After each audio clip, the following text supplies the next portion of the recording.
Assalamualaikum warahmatullahi wabarakatuh. Waalaikumsalam warahmatullahi wabarakatuh. Apa kabar hari ini anak-anak? Baik. Alhamdulillah, hari ini Bu Guru akan mengajarkan tentang budaya positif.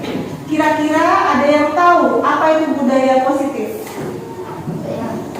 Haikal? Saling membantu. Saling membantu.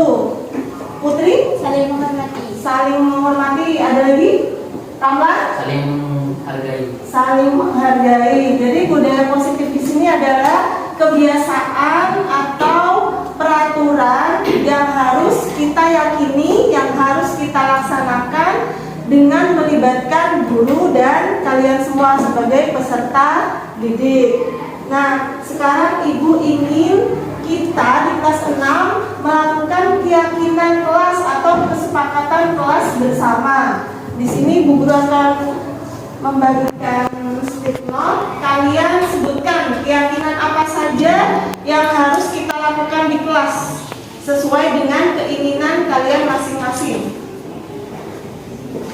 Ditulis, tidak boleh ada kata yang negatif seperti kata tidak atau jangan.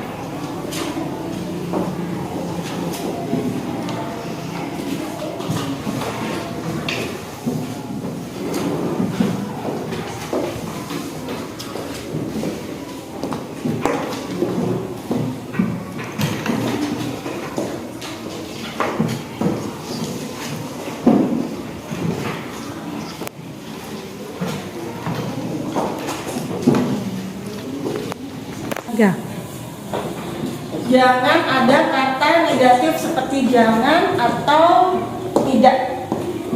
Jadi kata-katanya harus yang positif. Kalau sudah selesai bisa kalian tempelkan di papan. Silahkan maju ke depan, tempel masing-masing kertasnya di papan.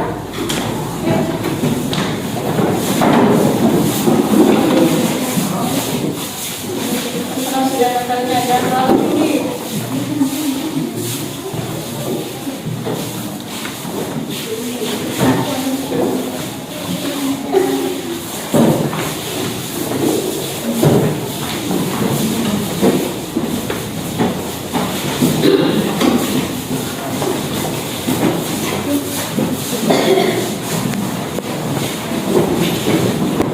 Sudah?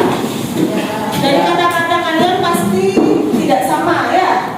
Keyakinan kelas yang kalian yakini. Sekarang Bu Guru akan mengelompokkan sesuai dengan keyakinan yang sama.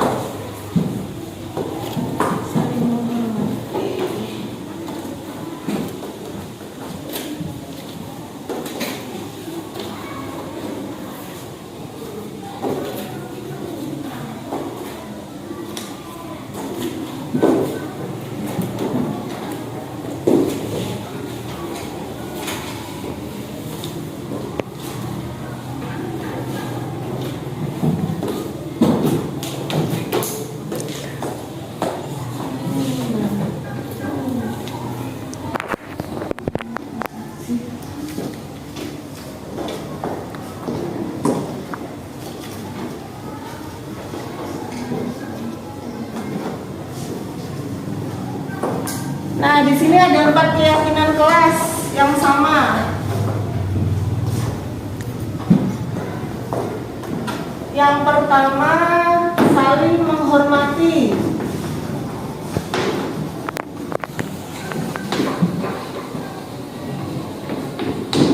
Yang kedua, menjaga kebersihan.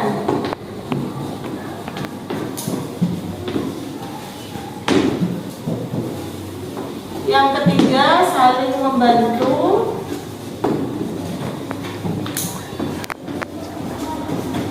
Yang keempat, mengumpulkan tugas tepat waktu.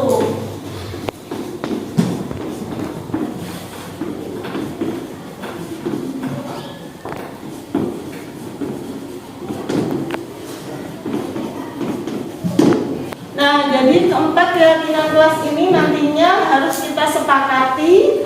Jika ada yang melanggar, kita juga harus tahu konsekuensinya. Karena keyakinan kelas ini sudah sesuai dengan keyakinan yang kalian pilih masing-masing. Yang pertama, saling menghormati. Yang kedua, menjaga kebersihan.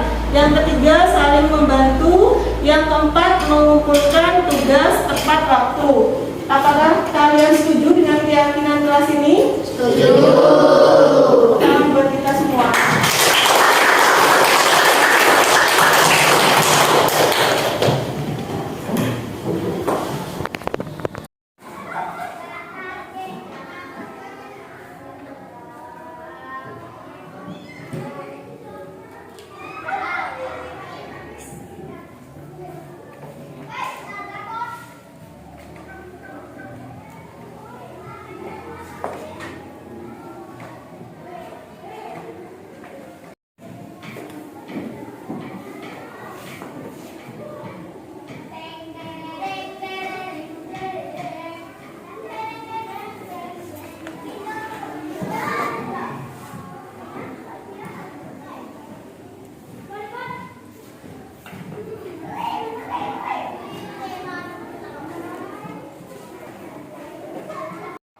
Assalamualaikum warahmatullahi wabarakatuh.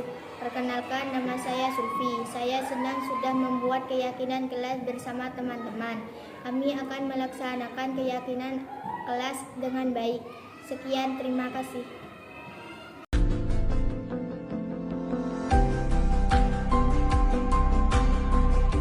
Assalamualaikum warahmatullahi wabarakatuh. Terima kasih Bapak Ibu atas kehadirannya. Pada kesempatan hari ini saya akan menyampaikan diseminasi atau sosialisasi aksi nyata modul 1.4 tentang budaya positif guna melaksanakan tugas saya dari Okarina sebagai calon guru penggerak angkatan 10 Kabupaten Jember. Nah, sebelum kita lanjut ke materi tentang budaya positif, di sini ada pertanyaan pemantik. Jawabannya hanya setuju atau tidak setuju. Nah, di sini ada 3 pertanyaan pemantik. Yang pertama, hukuman dapat mendisiplinkan anak. Kira-kira Bapak Ibu setuju atau tidak setuju? Setuju. Yang setuju minta tolong angkat tangan. Hukuman dapat mendisiplinkan anak. Setuju. Yang kedua, kemudian hukuman dengan hal positif seperti membaca atau membersihkan halaman sekolah dapat meningkatkan disiplin anak. Setuju atau tidak setuju? Setuju semua? Ya. Yang ketiga, memberi penghargaan dapat meningkatkan motivasi belajar. Anak setuju atau tidak setuju? Nah, dari pertanyaan pemantik ini nanti kita akan mempelajari lebih dalam lagi seperti apa budaya positif. Nah, di sini ada konsep inti dari budaya positif. Poin-poinnya sebagai berikut. Yang pertama, perubahan paradigma belajar. Kemudian disiplin positif, nilai-nilai kebajikan, kebutuhan dasar manusia, motivasi perilaku manusia, posisi kontrol guru, keyakinan kelas, dan segitiga restitusi. Next.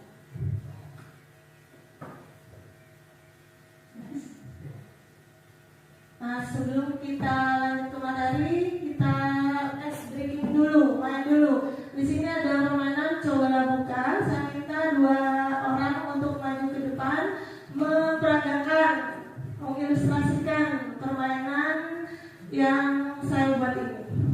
Minta tolong 2 orang. Pak Lutfi dan Pak Haris, silakan. Tepuk tangan buat Pak Lutfi dan Pak Haris.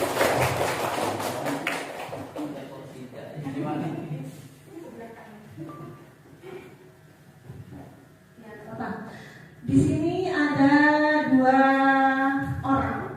Di ilustrasinya Pak Lutfi dan Pak Haris. Permainan coba buka ini adalah permainan yang nantinya akan mengajarkan kita tentang teori kontrol manusia.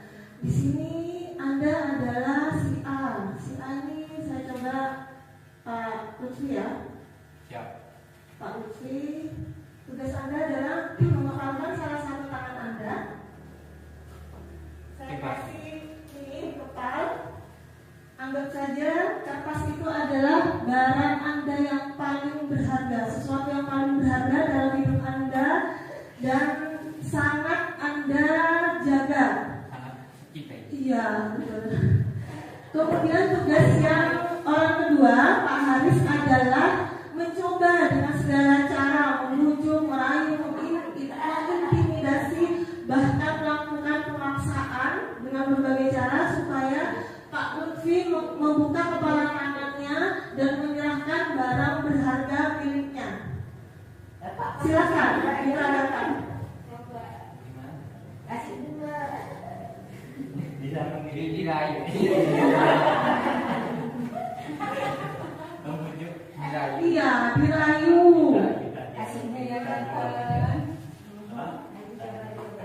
Jadi Yang kamu mana yang mana? Yang aman dong, ya. Ada tuh yang mana?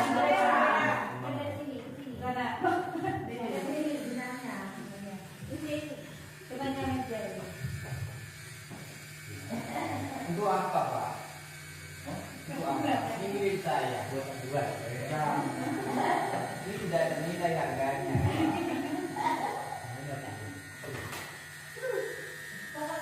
Berhasil mana? Pak Haris berhasil merayu mana? Kira-kira? Oh, Pak Lutfi tidak bisa dirayu, tidak bisa diancam juga.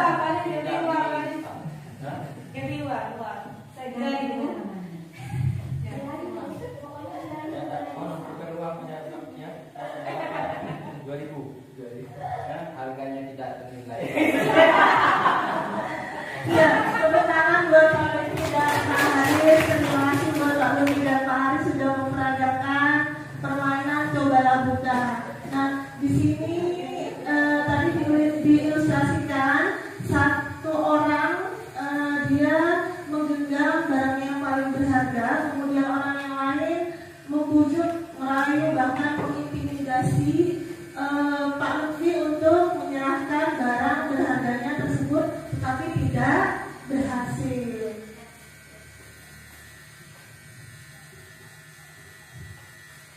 Nah, dari permainan cobalah buka tadi kita dapat belajar tentang teori kontrol dari Dr. William Glasser. Di sini ada 4 poin atau 4 ilusi yang mana Dr. William Glasser ini akan meluruskan miskonsepsi tentang teori kontrol itu tadi. Sebenarnya kontrol dalam diri manusia itu siapa sih yang mempunyai kuasa? Diri kita sendiri. Seperti tadi Pak Lutfi, dia sudah menggenggam barang yang paling berharga, mempertahankannya. Dia dengan kontrol sekuat tenaga tidak ingin menyerahkan barang berharga tersebut kepada Pak Haris. Begitu juga dengan Pak Haris. Pak Haris juga mengontrol dirinya untuk terus memaksa supaya Pak Lutfi menyerahkan barang berharga tersebut. Akan tetapi Pak Haris tidak dapat mengontrol Pak Lutfi untuk melakukan hal yang Pak Haris inginkan. Seperti itu teori kontrol yang ada dalam paradigma belajar. Menurut Dr. William Glasser ada 4 ilusi. Yang pertama, ilusi guru mengontrol murid. Di dalam paradigma belajar ini, guru mengontrol murid. Seharusnya kita tidak bisa mengontrol murid dengan kemauan kita sendiri. Murid bisa dikontrol atas kemauan si murid itu sendiri. Jadi tidak ada paksaan dari guru. Kemudian yang kedua, ilusi bahwa semua penguatan positif, efektif, dan bermanfaat. Belum tentu. Jadi miskonsepsi di poin kedua ini kita harus luruskan bahwasannya nasihat atau penguatan positif dari kita itu tidak boleh kita lakukan terlalu dalam kepada peserta didik kita, kepada murid kita. Kenapa? Karena nantinya anak-anak akan bergantung dari nasihat-nasihat kita tanpa adanya kontrol dari dalam diri mereka sendiri. Yang ketiga, ilusi bahwa kritik dan membuat orang merasa bersalah dapat menguatkan karakter. Nah, seringkali kita mengkritik anak dengan, oh kamu tidak memakai seragam lengkap, oh kamu begini begitu. Nah, boleh kita mengkritik, tapi jangan terlalu berlebihan. Berilah kritik yang membangun.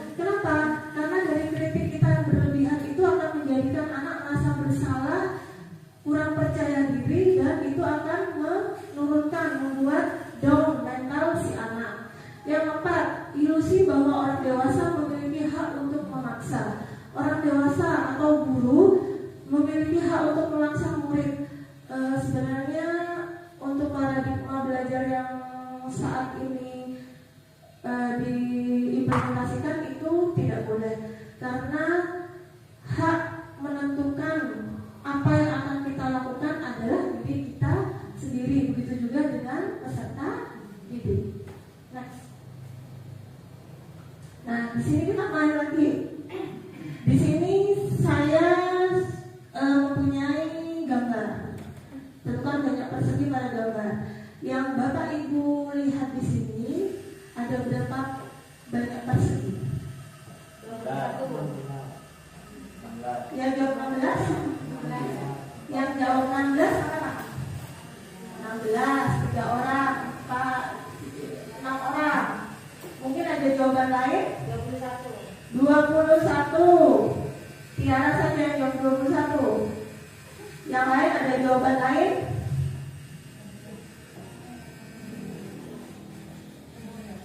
17.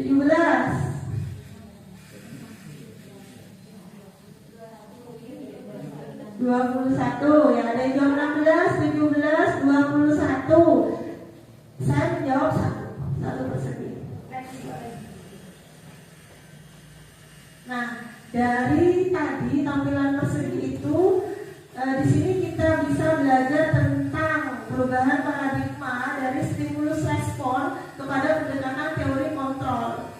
Di sini ada banyak poin-poin perubahan dari stimulus respon ke teori kontrol. Salah satunya tadi dari cara pandang kita terhadap jumlah persegi.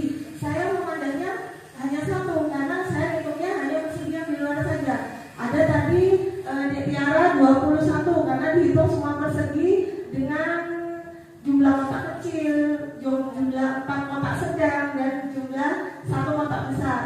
Ada yang menjawab 16, ada yang menjawab 17. Tidak ada yang salah, semuanya benar sesuai dengan sudut pandang kita masing-masing. Nah, di sini paradigma perubahan dari stimulus respon pada pendekatan teori kontrol di sini, yang pertama realita atau kebutuhan kita sama.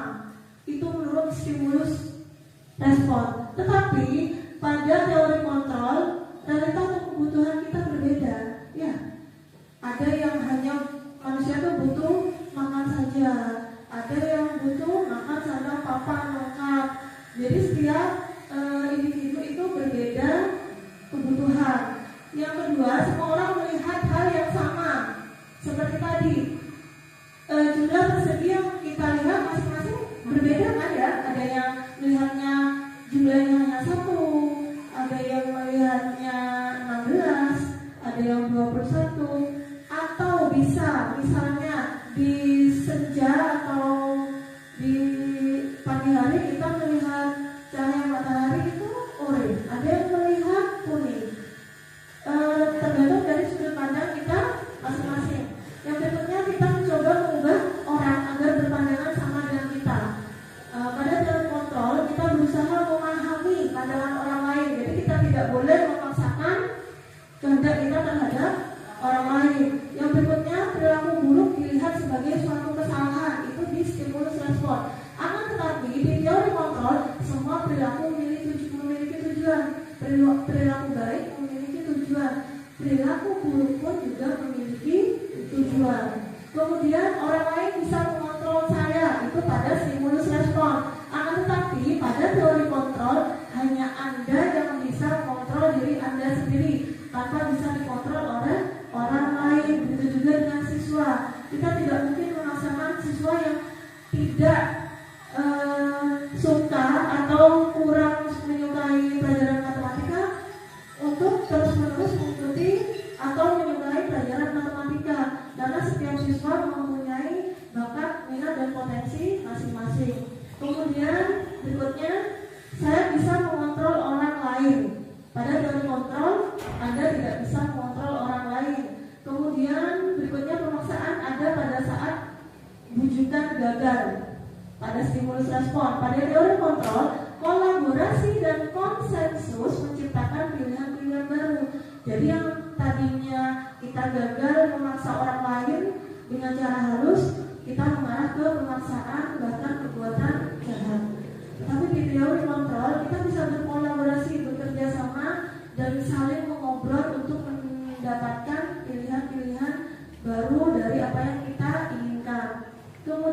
terakhir, model berpikir menang atau kalah. Oh, kalau kamu banyak temannya menang, kalau kamu sedikit temannya kalah. Oh, kalau kamu pintar menang, kalau kamu bodoh kalah. Itu dulu pada stimulus respon. Tapi pada teori kontrol, model berpikir sekarang menang dan menang. Siapapun bisa menang sesuai dengan kemampuan kita masing-masing. Next. Nah, di sini berikutnya adalah makna disiplin. Kira-kira dari kata disiplin, Bapak Ibu, apa yang ada di benak Bapak Ibu? Aturan. Disiplin itu aturan. Tertib. Pengendalian diri. Nah, disiplin di sini adalah mereka yang bisa bertanggung jawab terhadap apa yang mereka lakukan, karena mereka mendasarkan tindakan mereka pada nilai-nilai kebajikan universal. Jadi nilai kebajikan yang luas. Dalam hal ini Ki Hajar Dewantara menyatakan pertanggungjawaban atau itu bahasa apa? Itulah salah menjadi sisihan atau kewajiban dari seorang yang berpegang teguh pada kekuasaan atau pimpinan dalam umumnya. Adapun artinya tidak lain adalah orang tadi harus mempertanggungjawabkan dirinya secara tertib, laku diri dari segala hak dan kewajiban.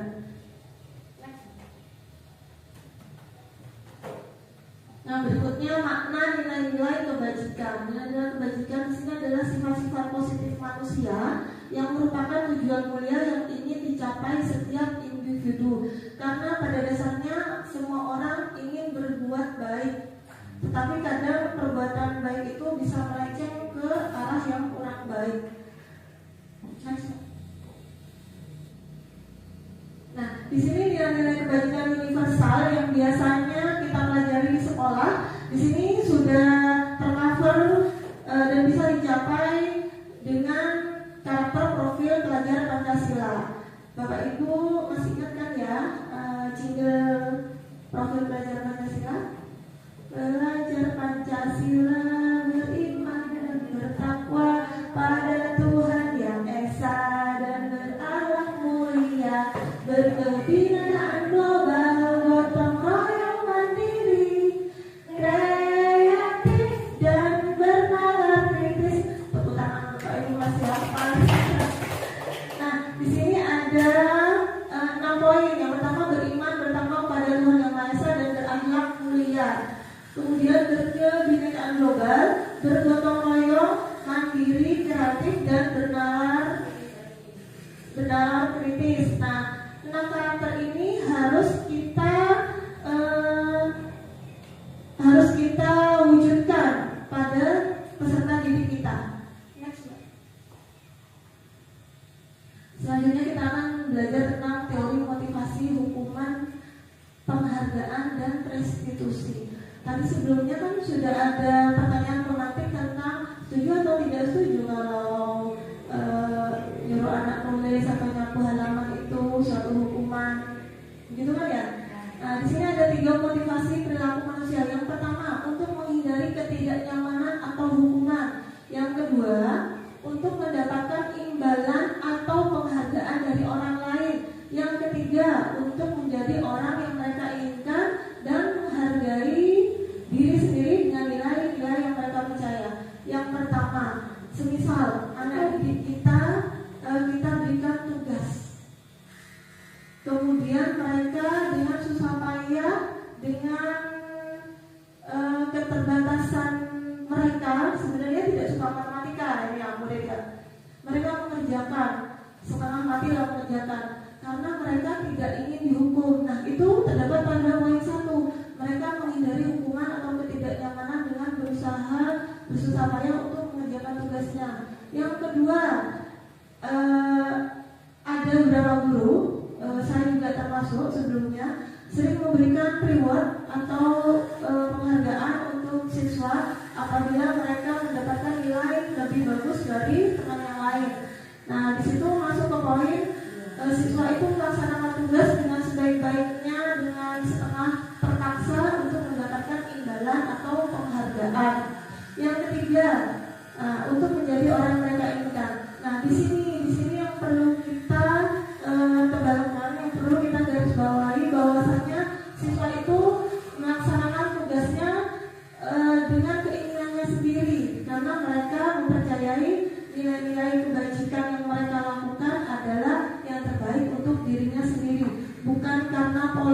1 yang untuk menghindari hukuman, atau poin 2 kakak ingin mendapatkan hadiah atau penghargaan.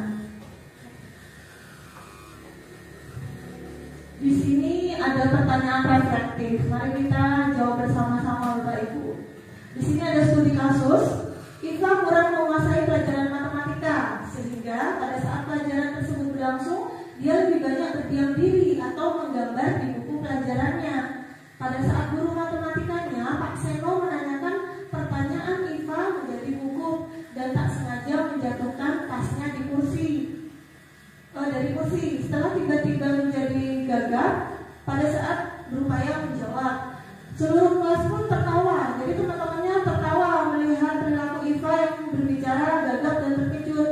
Pak Seno pada saat itu membiarkan teman-teman Iva mentertawakan Iva yang tergagap dan malu luar biasa. Dan malahan minta Iva untuk maju ke depan dan berdiri di depan kelas sambil menunjuk hidungnya karena tidak bisa menjawab pertanyaan dari Pak Seno. Kelas semakin gaduh dan anak-anak pun terlihat tertawa melihat Iva di depan kelas memegang ujung hidungnya. Di sini ada 2 pertanyaan. Yang pertama, apakah Anda setuju dengan tindakan Pak Seno terhadap Iva? Tidak setuju. Mengapa? Mungkin ada yang mau jawab. Bu Lia mungkin.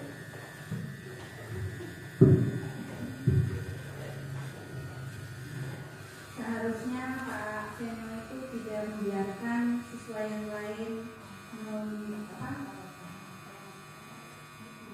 yang menertawakan temannya itu, dan memberikan semangat, menumbuhkan semangat Iva. Seharusnya dia itu memberikan motivasi agar rasa gugup malunya itu hilang gitu.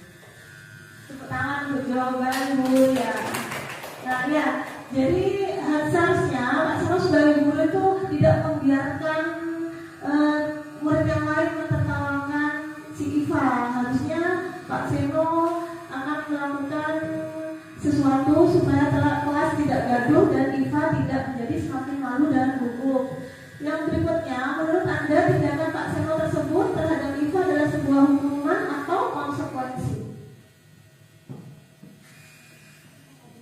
Mungkin ada yang bisa bantu jawab.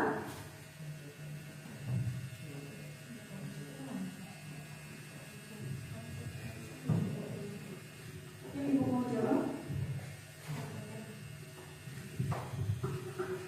Terima kasih Bu Yan.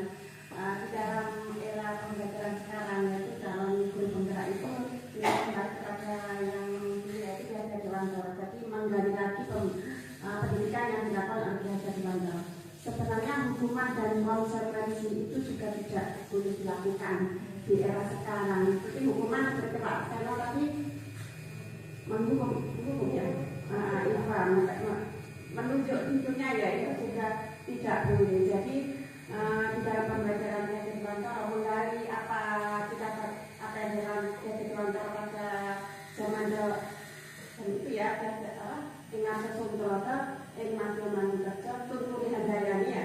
Kalau di depan kita memberi contoh, di tengah kita memberi semangat, di belakang kita memberi dorongan kepada orang yang baik. Jadi konsekuensi dan hukuman itu tidak boleh dilakukan dalam pembelajaran sekarang ini. Terima kasih. Tangan atas jawaban. Iya, betul sekali apa yang disampaikan Bu Mawi. Bahwasanya hukuman atau konsekuensi itu hampir mirip. Hukuman itu sangat terlihat. Misalnya hukuman fisik di sini Pak Seno melakukan hukuman sebenarnya hukuman fisik yang menyuruh si Iva berdiri dan menunjuk hidungnya. Kemudian juga hubungan psikis di sini si Iva merasa malu karena ditertawakan oleh teman-temannya. Nah, konsekuensi di sini juga sebenarnya semakin paradigma belajar berubah, konsekuensi juga tidak diperbolehkan. Bahwasannya nanti kita akan bertemu dengan kata restitusi. Mungkin akan saya bahas di slide selanjutnya. Nah, di sini ada hukuman, konsekuensi, dan restitusi. Apa itu hukuman? Hukuman bersifat tidak terencana atau tiba-tiba. Anak atau murid tidak tahu apa yang akan terjadi dan tidak dilibatkan. Hukuman bersifat satu arah. Jadi hanya guru saja yang tahu, dari pihak guru yang berikan, dan murid hanya menerima suatu hukuman tanpa melalui suatu kesepakatan atau pengarahan dari pihak guru, baik sebelum atau sesudahnya. Hukuman yang diberikan bisa berupa fisik maupun psikis. Murid atau anak disakiti oleh suatu perbuatan atau kata-kata yang dilakukan oleh guru yang memberikan hukuman. Nah, di sini konsekuensi. Konsekuensi ini sebenarnya sudah terencana atau sudah disepakati, sudah dibahas dan disetujui oleh murid dan guru. Akan tetapi umumnya bentuk-bentuk konsekuensi dibuat oleh pihak guru atau sekolah dan murid sudah mengetahui sebelumnya. Dan ada beberapa murid yang dengan terpaksa melaksanakan konsekuensi atau peraturan tersebut. Jadi peraturan dan konsekuensi yang diikuti ini sudah diketahui oleh murid sebelumnya, dan sikap guru di sini senantiasa memonitoring muridnya. Jadi peraturan harus kalian ikuti, harus kalian laksanakan, seperti itu untuk konsekuensi. Nah, di sini restitusi. Restitusi adalah proses menciptakan kondisi bagi murid untuk memperbaiki kesalahan mereka, sehingga mereka bisa kembali pada kelompok mereka dengan karakter yang lebih kuat. Restitusi juga merupakan proses kolaboratif yang mengajarkan murid untuk mencari solusi untuk masalah mereka dan membantu murid berpikir tentang orang seperti apa yang mereka inginkan dan bagaimana mereka harus memperlakukan orang lain. Contohnya, siswa sedang melakukan kesalahan, semisal mereka tidak mengenakan topi di saat upacara bendera di hari Senin. Nah, kita jangan langsung, kenapa kamu kok tidak pakai topi? Berdiri di sana di sebelah barat, di Jemur kamu. Itu mungkin hukuman atau konsekuensi. Pada restitusi mungkin kita mencari identitas dulu. Identitas anak ini kenapa? Kita tanya dulu, kamu tahu kesalahan kamu? Kenapa kamu melakukannya? Mungkin seperti itu. Kemudian apa yang akan kamu lakukan untuk mengubah kesalahan kamu ini atau memperbaiki kesalahan kamu ini? Kemudian keyakinan atau kesepakatan kelas atau sekolah apa yang sudah kamu langgar? Mungkin seperti itu restitusi. Nanti kita bedah lebih lanjut di slide berikutnya.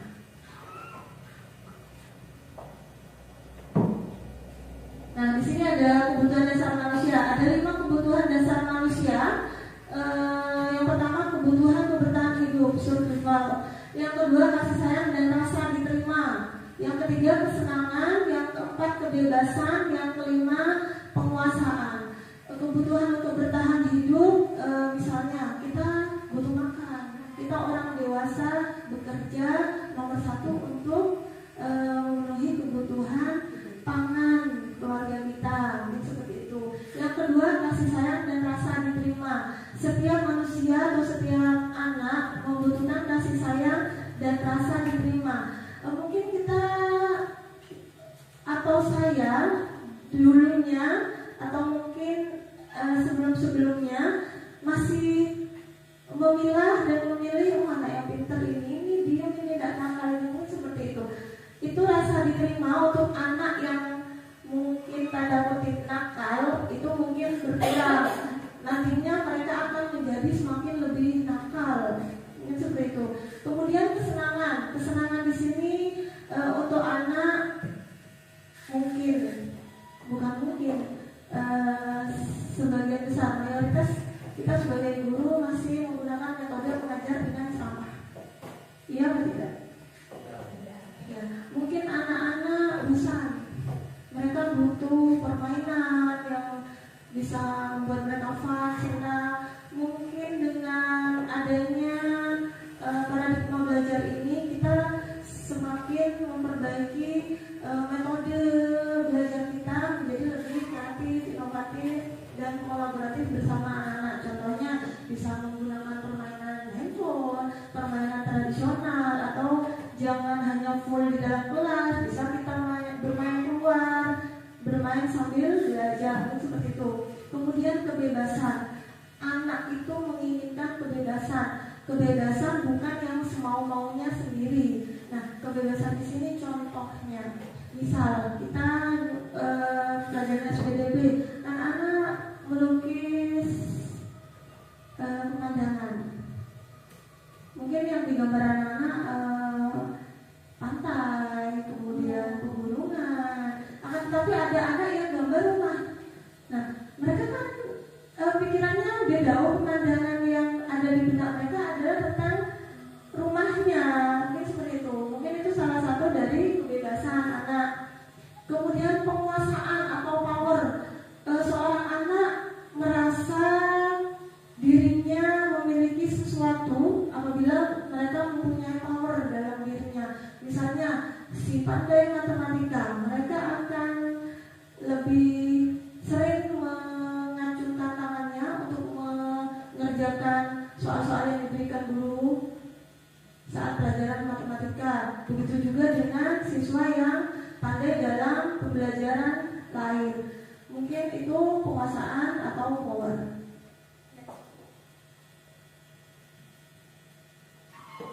Nah, di sini ada 5 posisi kontrol dari restitusi tadi. Restitusi yang sebelumnya kita bahas.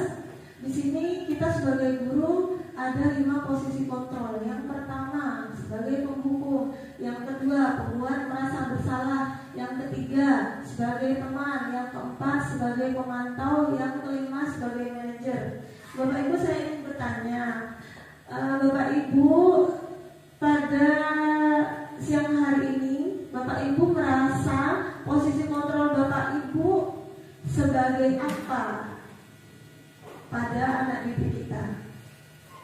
Kalau saya sebelumnya sebagai penghukum, pembuat merasa bersalah, dan sebagai teman sebelum mengenal paradigma belajar.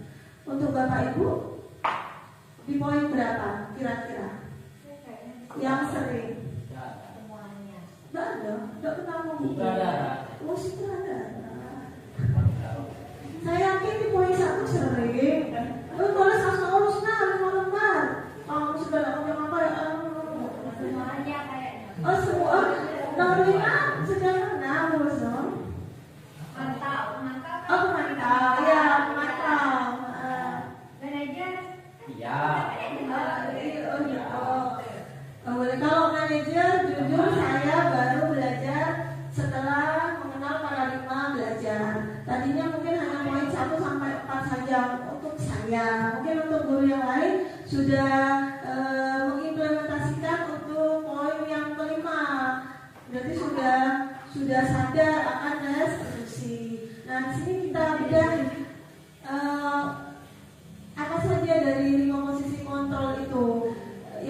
Di sini ada guru berbuat, guru berkata, dan hasilnya. Kita mulai dari guru berbuat dulu. Untuk penghukum dan pembuat orang merasa bersalah itu motivasi eksternal, termasuk motivasi eksternal dengan identitas gagal. Jadi masih gagal guru itu ya. Jadi identitasnya judulnya masih gagal. Untuk motivasi intrinsik di posisi kontrol 3, 4, dan 5. Posisi 3 dan 4 ini termasuk perilaku kontrol positif, masih positif, masih bolehlah dilakukan untuk poin 3 dan 4 sebagai teman dan pemantau. Untuk poin 5 ini sudah sangat bagus sekali karena sudah termasuk kontrol diri. Jadi posisi kita sebagai manajer itu sebagai motivasi intrinsik yang termasuk dalam sudah bisa mengontrol diri sebagai guru kita. Kita coba lihat guru berbuat. Untuk penghukum, menghardik, menunjuk-nunjuk, menyakiti, menyindir, bahkan bisa membentak-bentak, itu untuk penghukum. Untuk pembuat merasa bersalah, mungkin kita berceramah, kamu kalau nggak bersih kelasnya nanti bu guru dimarahi sama kepala sekolah. Mau kamu kalau bu guru dimarahi sama kepala sekolah? Mungkin seperti itu. Nah, itu anak kan merasa bersalah. Gara-gara saya bu guru dimarahi, merasa bersalah kan anak?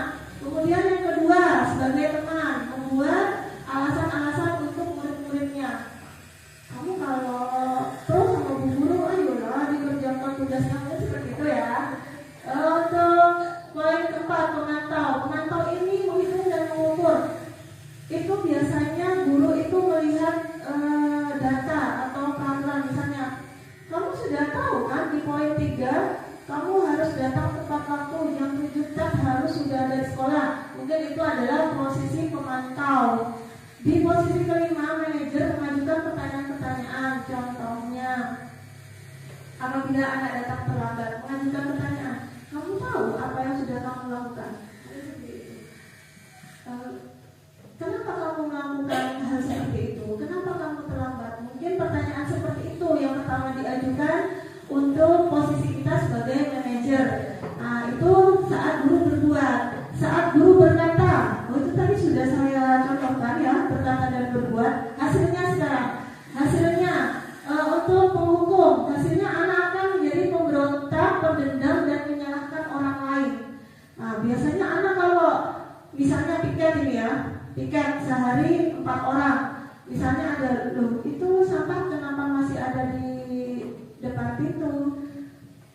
Mungkin dia akan menunjuk temannya, oh itu tadi budak mau nyapu gini-gini ya kan, menyalahkan orang lain, atau dia dendam sama gurunya, guru ini cerewet atau apa-apa seperti itu.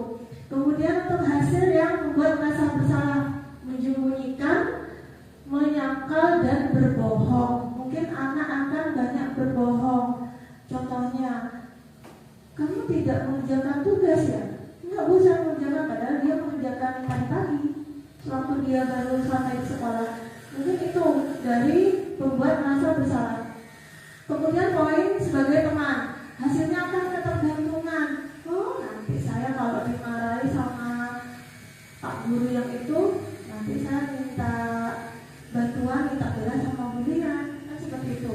Nah, itu posisi kontrol sebagai teman. Yang keempat, pemantau, menyesuaikan bila diawasi. Jadi contohnya anak-anak terbiasa bajunya dikeluarkan, ya pakaian yang bagian atas itu dikeluarkan. Nah, itu anak kalau ditanya atau ditegur, baru mereka akan memasukkan. Tapi mereka akan berbuat seperti itu kalau kita sudah menegur atau terlihat diawasi. Dilihat aja sudah dimasukkan banyak. Oh, saya diperhatikan sama bu guru. Baru dia buru-buru menentukan pakaiannya. Itu untuk posisi pemantau. Kemudian hasil dari manajer. Nah, manajer di sini hasilnya akan menguatkan watak atau karakter siswa itu sendiri. Jadi siswa akan merasa atau membiasakan dirinya untuk berbuat kebajikan atau kebaikan tanpa adanya rasa bersalah, adanya rasa dendam, adanya pantauan dan lain sebagainya.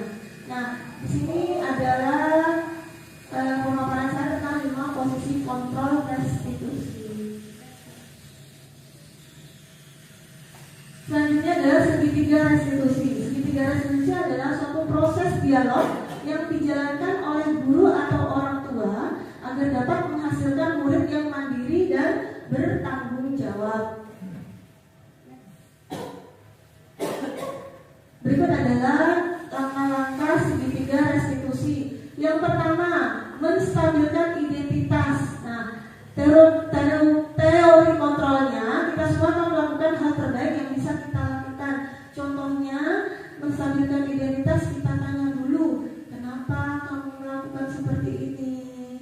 Mungkin seperti itu. Yang kedua, validasi tindakan yang salah. Teori kontrolnya, semua perilaku memiliki alasan, baik perilaku baik maupun perilaku tidak baik. Validasi tindakan di sini contoh, validasi tindakan yang salah di sini contohnya, kamu tahu kan perbuatan yang kamu lakukan ini salah, kenapa kamu masih melakukannya? Kemudian yang ketiga, menanyakan keyakinan. Teori kontrolnya, kita semua memiliki motivasi internal.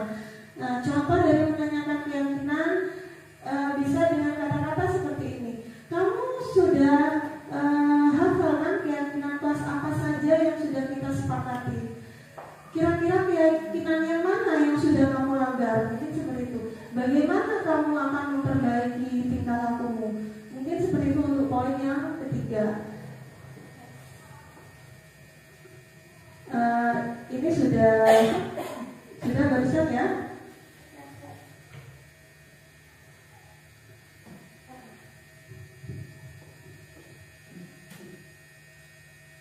Ini ada contoh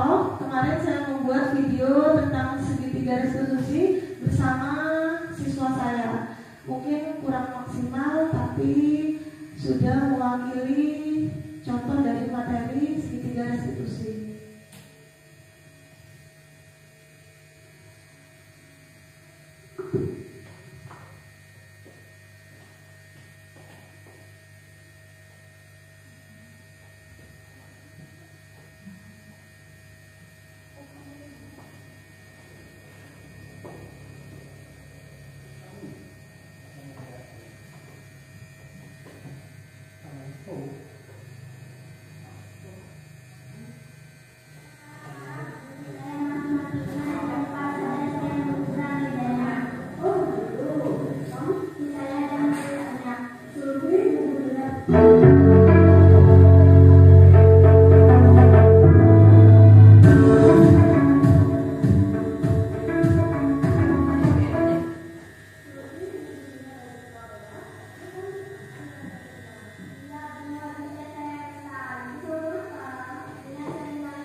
mungkin itu contoh video yang saya sudah buat bersama anak didik saya. Itu juga termasuk tugas yang harus diunggah di LMS guna memenuhi tugas dalam guru tumbuh. Nah, di sini tentang keyakinan kelas. Mengapa keyakinan kelas? Mengapa tidak peraturan kelas saja? Mungkin ada yang bisa menjawab, Bapak Ibu?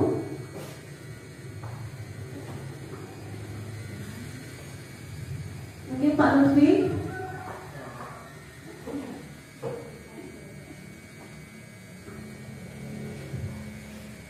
Menurut saya, Julian, mengapa keyakinan kelas? Mengapa keyakinan kelas? Mengapa tidak peraturan kelas saja? Peraturan kelas, kalau peraturan kelas harus ditaati, jadi semuanya harus ditaati bersama. Kalau keyakinan kelas ini mungkin sebuah aturan yang tidak mengharuskan siswa atau dengan segala konsekuensinya, tidak dapat konsekuensi di dalam situ. Itu saja boleh. Terima kasih jawaban dari Pak Lutfi. Terima kasih Pak Lutfi atas jawabannya. Di sini mengapa dengan kelas? Mengapa tidak peraturan kelas saja? Untuk peraturan kelas, mungkin Bapak Ibu juga masih menggunakan peraturan kelas atau peraturan sekolah yang dimana peraturan itu hanya guru saja yang membuat tanpa siswa itu tahu kapan membuatnya. Kok tiba-tiba ada masuk jam 7, beristirahat jam 9, masuk jam 9.15, kemudian kenapa harus mengumpulkan tugas? Mungkin seperti itu. Peraturan kelas di sini harus dan wajib dilaksanakan, ya. Kalau tidak akan ada hukuman, konsekuensi, mungkin seperti itu ya. Akan tetapi setelah adanya paradigma pembelajaran, di sini kita membuat keyakinan kelas atau kesepakatan kelas. Tadinya kesepakatan kelas, tapi semakin ke sini menjadi keyakinan kelas, yang mana keyakinan kelas itu adalah peraturan, segala aturan yang sudah diyakini seluruh warga kelas. Ini saya contohkan kelas ya, yang diketahui atau dibuat guru bersama muridnya. Jadi murid-murid sudah meyakini bahwa saya tidak boleh seperti ini, tidak boleh seperti ini. Dengan polling, dengan voting, kita buat keyakinan apa saja yang harus kita patuhi, mungkin seperti itu. Kemudian kita tempelkan, jadi anak-anak biar selalu ingat. Dan konsekuensinya adalah mereka sendiri. Apa yang akan kamu dapatkan apabila tidak mematuhi keyakinan kelas ini? Jadi keyakinan kelas itu dibuat, direncanakan oleh siswa dengan dibantu oleh guru. Kemudian konsekuensinya ya siswa itu sendiri nanti yang membuat. Berbeda dengan peraturan kelas yang tadinya hanya guru saja yang membuat peraturannya dan siswa mendapatkan hukuman atau konsekuensi apabila mereka tidak melaksanakan. Ya Bu ya, itu sama dengan kesepakatan kelas. Kesepakatan kelas. Kenapa sekarang kesepakatan kelas yang saya tahu itu? Oh ya, kenapa sekarang keyakinan kelas? Kalau kesepakatan kelas hanya sepakat aja. Ya. Ayo, siapa yang sepakat? Aturannya harus begini, saya. Tetapi di hati mereka tidak yakin. Nah, semakin berubah, semakin adanya paradigma kesepakatan kelas diubah menjadi keyakinan kelas.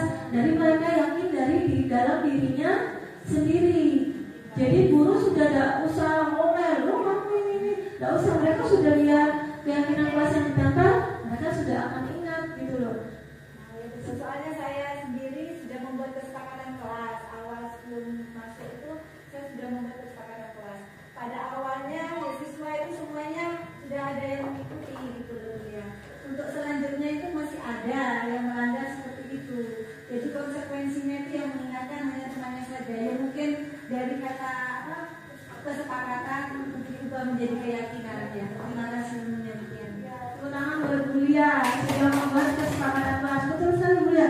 Kesepakatan kelas itu sama dengan keyakinan kelas, tapi di sini lebih ditekankan lagi, lebih garis bawahi lagi bahwa keyakinan kelas itu keyakinan dari dalam siswa masing-masing. Nah, di sini menekankan pada keyakinan seseorang akan lebih memotivasi seorang dari dalam.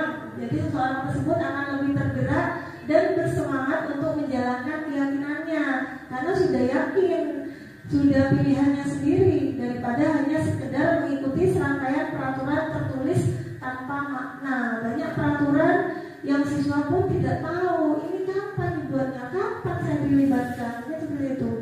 Murid-murid pun demikian, mereka perlu mendengarkan dan memahami arti sesungguhnya tentang peraturan-peraturan yang diberikan, apa nilai-nilai kebajikan dari peraturan tersebut dan apa tujuannya.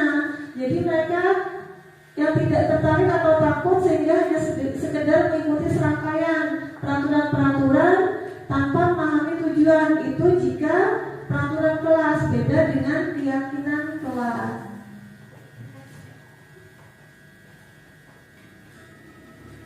Nah, ini contoh keyakinan kelas. Misalnya di kelas 1, keyakinan kelasnya setiap anggota kelas perlu belajar, setiap anggota kelas perlu senang.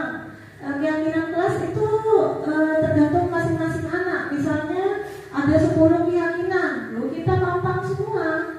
Jangan pilih-pilih, oh ini yang paling banyak, ini yang paling sedikit, tidak usah ditampilkan, tidak usah dijadikan keyakinan. Misalnya ada 20 keyakinan kelas, monggo silakan Bapak Ibu juga jadikan poin dari keyakinan kelas tersebut.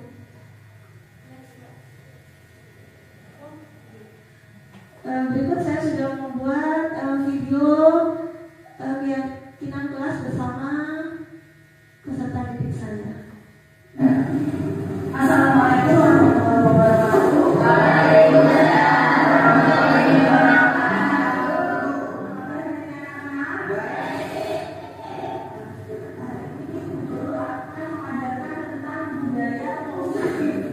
Kira-kira ada yang tahu apa itu budaya positif? Ada? Saling membantu. Putri? Saling memahami. Adri? Awak? Saling menghargai. Jadi budaya positif di sini adalah kebiasaan atau peraturan yang harus kita yakini, yang harus kita laksanakan dengan melibatkan guru dan kalian semua sebagai peserta didik. Nah, sekarang Ibu ingin kita kelas 6 melakukan keyakinan kelas atau kesepakatan kelas bersama. Di sini Bu akan membantukan. Kalian sebutkan keyakinan apa saja yang harus kita lakukan di kelas sesuai dengan keinginan kalian masing-masing. Tulis tidak boleh ada kata yang negatif seperti kata tidak atau bukan.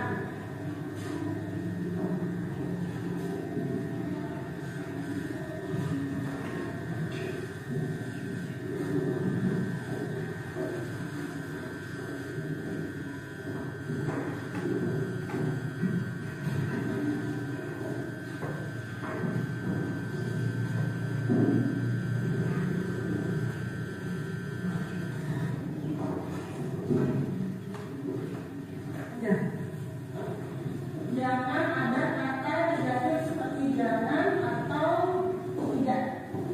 Jadi kata-katanya harus yang positif. Kalau sudah selesai bisa kalian katakan di papan. Jangan menentukan kata masing-masing atasnya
video tentang keyakinan kelas yang kemarin saya sudah dengan sangat buru-buru dan waktu yang sangat singkat ya Bu Asri kita bikinnya dan beberapa tag. Mungkin itu materi yang bisa saya sampaikan. Semoga materi tentang budaya positif di sekolah ini dapat bermanfaat dan dapat menjadikan kita lebih baik lagi ke depannya dalam mengimplementasikan budaya positif di sekolah, terutama tentang pembelajaran yang berpusat pada murid. Terima kasih Bapak Ibu atas waktunya. Bapak Ibu yang hebat, tetap semangat, sehat selalu.